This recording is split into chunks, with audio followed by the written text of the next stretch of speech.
جانوروں سے برتاؤ۔ ایک مرتبہ ہمارے پیارے نبی حضرت محمد صلی اللہ علیہ وآلہ وسلم صحابہ اکرام رضی اللہ تعالیٰ عنہ کے درمیان تشریف فرما رہے تھے اور ان سے بات کر رہے تھے۔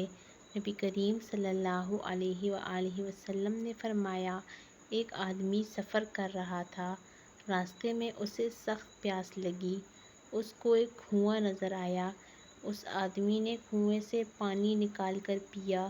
جب وہ واپس آیا تو دیکھا کہ قریب ہی ایک کتا پیاس کی شدت سے بے حال ہو کر زمین چاٹ رہا ہے۔ اس شخص نے سوچا کہ یہ بھی میری طرح پیاسا ہے۔ اس نے واپس جا کر اپنے چمڑے کے موزوں میں پانی بھرا اور لا کر کتے کو دیا۔ کتے نے پانی پیا اور اپنی پیاس بجھائی، اللہ تعالیٰ کا شکر ادا کیا اور اپنے راستے پر روانہ ہو گیا۔ اللہ تعالیٰ نے صحابہ اکرام کے سوال کیا، معاف کر رسول اللہ صلی اللہ علیہ وآلہ وسلم، کیا جانوروں کے ساتھ اچھا سلوک کرنے پر بھی ثواب ملے گا؟ آپ صلی اللہ علیہ وآلہ وسلم نے فرمایا، ہاں۔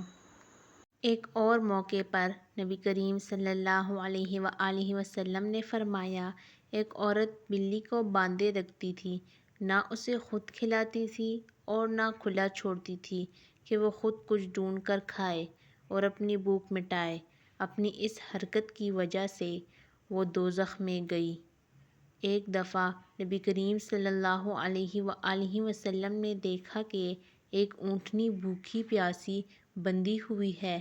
نبی کریم صلی اللہ علیہ وآلہ وسلم نے اس کی رسی کھول دی اور اس کو چھوڑ دیا۔ پھر نبی کریم صلی اللہ علیہ وآلہ وسلم نے لوگوں کو نصیحت کی کہ جانوروں کے ساتھ اچھا سلوک کریں اور اللہ تعالیٰ سے ڈریں۔